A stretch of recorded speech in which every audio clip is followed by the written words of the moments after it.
Hey everyone, George here. Welcome back to the channel in part 2 on our series of scaping this WATERBOX 20-gallon cube.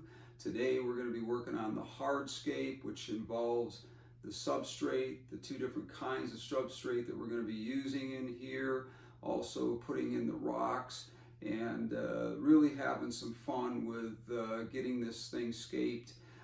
This is the most fun part of scaping, in my opinion, is to be able to spend some time being creative and seeing your project sort of come together. So we're going to get at this right now. We're going to start scaping it, and I hope you'll join me. So basically what we've done here is mount this piece of wood to the stone. And because there was a little bit of a gap in there, what I had to do was take some of the substrate, which is the fluval stratum, and put some silicone in the crack here and then fill it in with the substrate to give it a more natural appearance of transitioning from the wood to the stone. And then when we get this into the tank, we will also have substrate all the way around here and just reveal a slight edge on this stone, and that should really make it look good. Gonna let this cure for maybe a few hours before we start working on the main part of this build, which would be the hardscaping, and we'll get to that here shortly.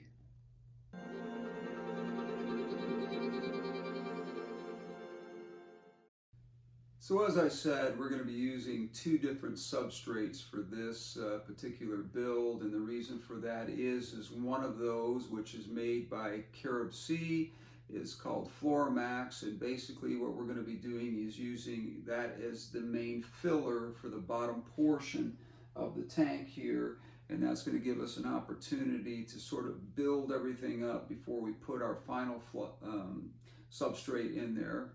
And that will be the fluval stratum, which I like to use all the time. It's just a really good product. They don't give me any money or sponsor me in any way, shape, or form. I just seem to like their product. I've used a couple of others, and the fluval stratum really just seems to do the job for me. Now, one of the reasons why I'm not using the Carib Sea product is because it's a good product, but what happens with it is there's some fogginess to the water for about several weeks if you use that as your complete substrate, and I don't like the look of that. I don't like having to deal with that.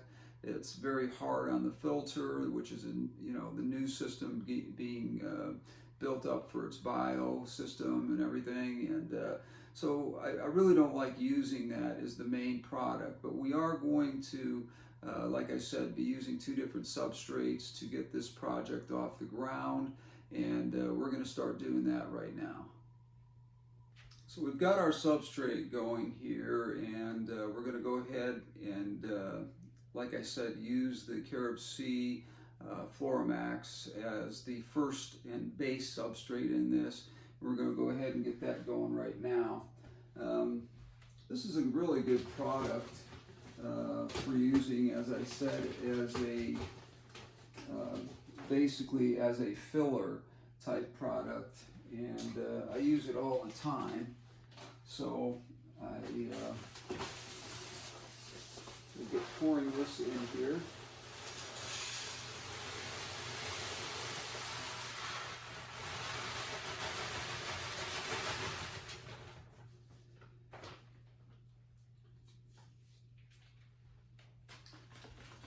And what we want to do once we have this in here is we want to even this out, and we want to give a sense of depth in here. It's sort of a perception of depth that is going to allow us to put the substrate in here and have it pushed back. Now what I like to use is a good old paintbrush. If you watch some of the great scapers out there, this is one of your best tools that you're ever going to find for getting this job done, of getting this substrate evened out the way you want it.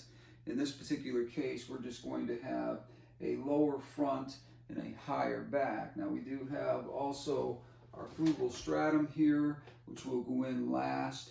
But right now we're going to go ahead and move this around as best we can to get a sense of depth, as I said, in here.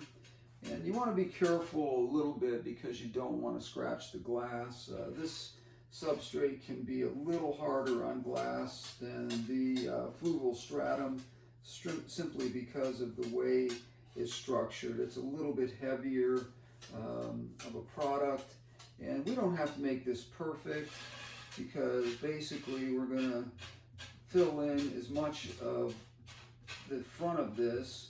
As you can see, I'm going to be backing away a lot of this from the front here, so that when we use the fluval stratum, that's the product that we're actually going to see around the edges and so forth. And we'll be using that to sort of fill things in.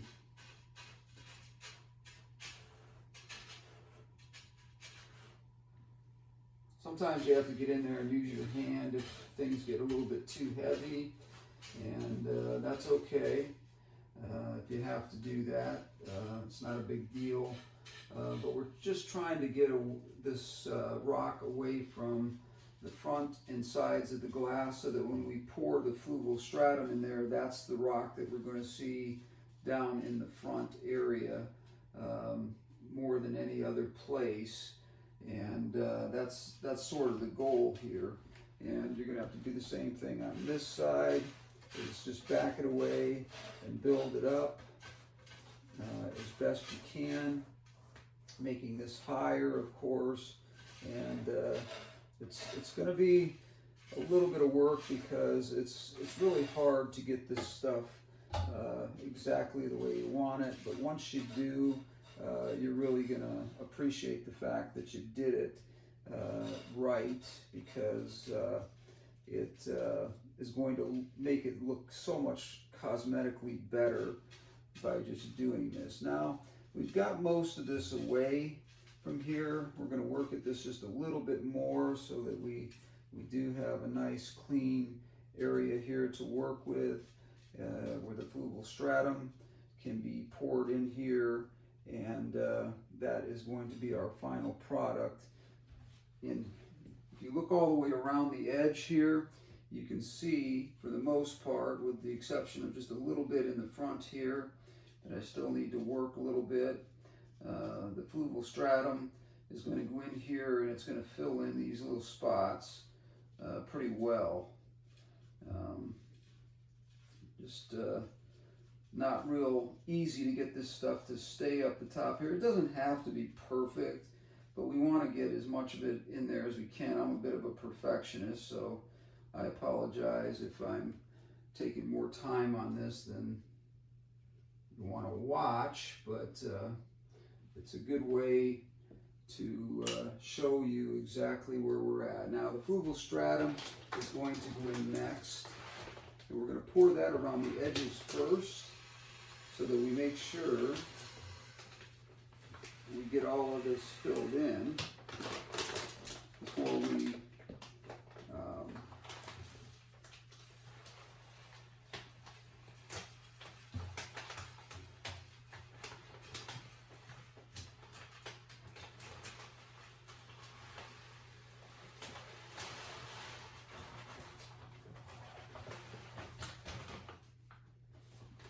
Okay, so we've got all of it in here basically at this point, and as I said, you can now see that just the fluval stratum is going to be showing around the front and the sides of the tank. Now we really basically need to even this out. Sometimes you'll find some chunks in here. That's okay. We're basically just going around the edges here and making this as even as we can. We don't want to go down too far so that our substrate ends up showing the stuff that's below it, because that's what we're trying to avoid. We're trying to avoid having an obvious transition here of substrates that is going to make this real obvious. So I'm just going to work at this a little bit, and as I said, we want to try to get as much of this in the back as we can so that we can get our rock in here and even this out as best we can. It doesn't have to be perfect, but we do want to have a sense of you know, the substrate looking as nice as we can in the front area. And we just kind of just keep working it, and it will sort of work itself out here. Working around the back area here to get the substrate back in this area as rounded as we can, because we're going to be doing an island scape, as I told you, and the island scape is going to require that we have a bit of a hill in the middle here, and that's sort of the goal, is to have this hill in here that is going to give us that sort of island look. And like I said, we're going to move this from front to back, and we're going to even this out as best we can so that the fluval stratum substrate looks like it's the main substrate in here. We don't want any of the Floromax to be showing if we can help it. We're not going to be able to do that perfectly, but if we do it correctly, for the most part, you're not going to see anything except for the gradual incline here, which I said was giving you that optical illusion, basically, of having this sort of have a sense of depth to it, which is really important when you're doing this. So I think I've got it pretty much how I want it. We can always fool around with it a little bit more as we get going here. But now, if you remember the piece of rock that I showed you earlier that I glued onto the stone, we're going to be using that in the center portion of this. And then we're going to start trying to figure out where our rocks need to be beyond that. So this is the only piece of wood that we're going to have in here. And basically, this piece of wood is going to have all of its plants in there, with the exception of our carpeting plants, which we will put directly into the soil here. But as far as the main bloom of plants or the main bouquet of plants is going to be on that piece of wood, on that stone that we glued together earlier. So I have that down here, and I'm going to go ahead and put that in here, and we're just going to kind of play around with it a little bit, trying not to disturb the substrate so much that we start to bring up that substrate from the bottom. It's kind of a tricky little thing to get yourself going on here and doing it right, but we're gonna work at it here in hopes that it works out fine. So as you can see, I've mounted this piece of wood on this piece of stone. This is the same stone that we're going to be using for the rest of our build, and we're going to be working that in here. Now, getting it in can be a little bit tricky around the light, and in fact, I may have to move this light temporarily while I get this in here.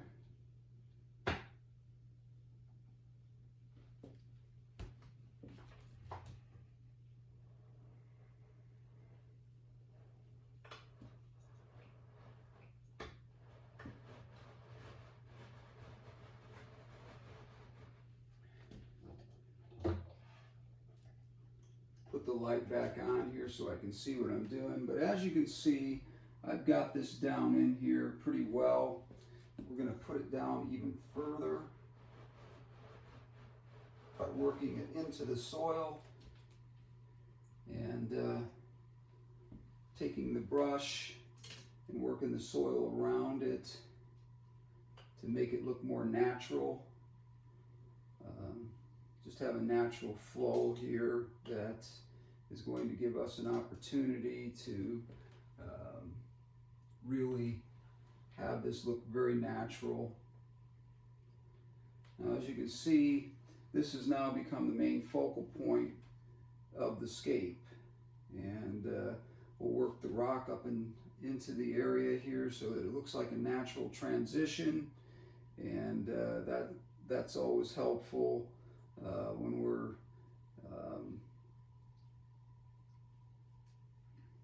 getting this exactly the way we want it. Now, I may push this down a little bit further. If you see some of the old substrate popping up, you can always push it down with your finger. I am going to push this down a little bit further. See if we can hide a lot of what we have going on here. And by doing that, we're just sort of getting it to cover up the areas that we want to cover, where it looks like it's transitioning into the wood. So I'm going to continue to work on this a little bit, and then we'll talk a little bit more about the other stones that are going to go in here, and we'll get this exactly right, and then we'll come back and we'll talk about putting the stones in that are going to go around this and sort of give this the, as you can see, we want to get that as straight as we can, and work this around. But I'm going to break away now, and we're going to come back and we're going to do some more of this with the stonework. As I said, this is our centerpiece, and this is the piece that we really wanted to have be the central part of this build. So now that we've got that in here, and we're ready to work on the rest of the rock work that's going to go in here, we're going to go ahead and cut away and then get those pieces of rock and start working on that. So now that we've got the center part of this island sort of scape working in the direction that we want to go here, what I did do is, while we were off camera, is fill this in a little bit more, this being our higher end, using the brush.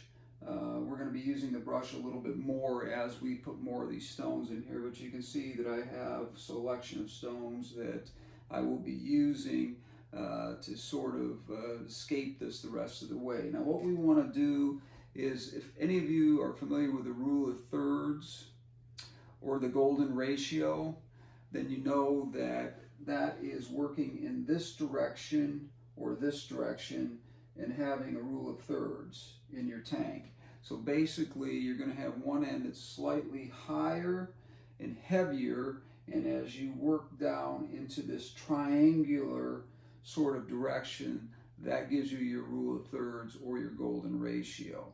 So we're going to start working on some of these rocks right now, and I don't know exactly how I'm going to do these.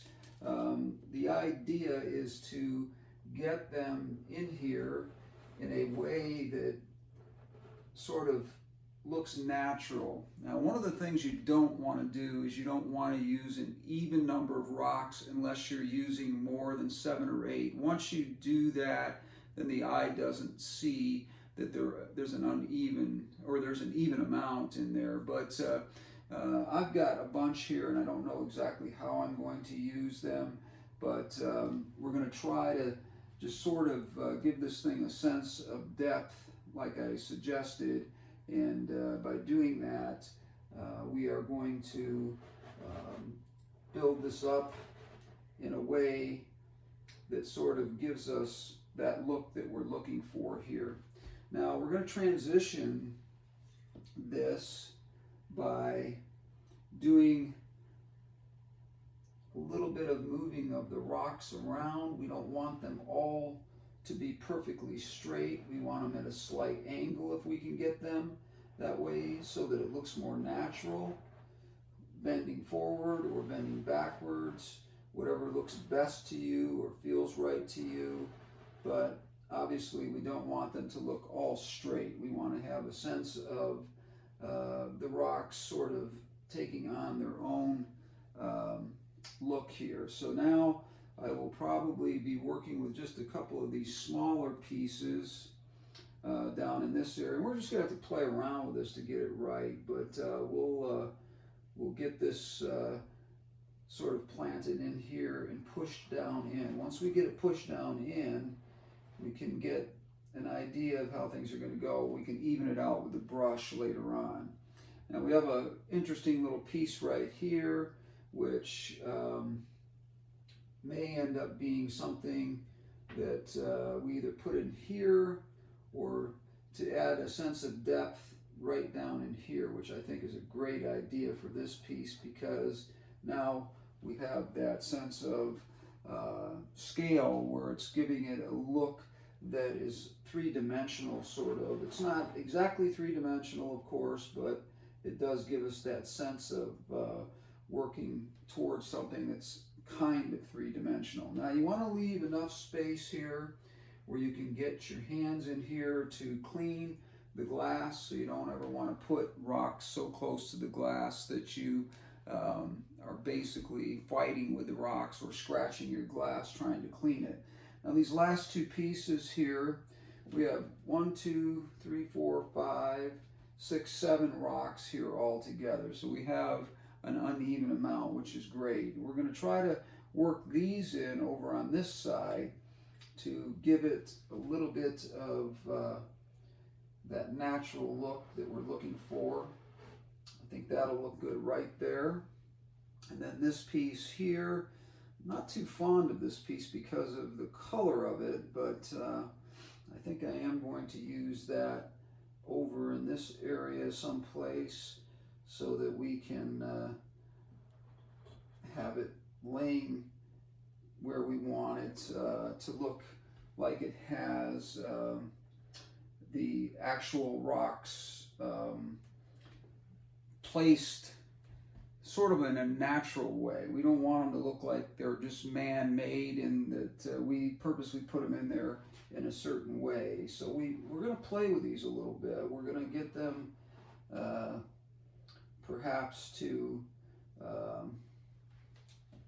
to balance it out. We're going to play around with these stones a little bit and get them to be down in here, but not be totally standing straight up in the air, like I said, to give us that sense of depth perception, and also to give us that look of sort of a 3D sort of depth sort of look that doesn't make it look unnatural.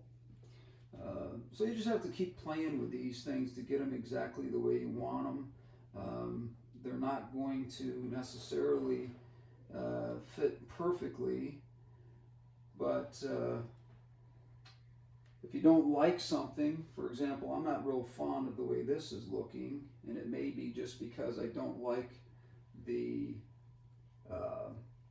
side of the stone that I ended up with. This may give us a much more natural look. So I'm going to try this here and see if that looks a little bit better with the texture of the rock. And I think it does. And we'll clean that off at the top there. But we do have that going in this sloping direction here. So we want to try to push that down in there as far as we can and have that sloping look to that. That doesn't make it look like it's just stone standing straight up. We want to be able to give it that, like I said, sense of depth and that three-dimensional look to it. That's not a natural thing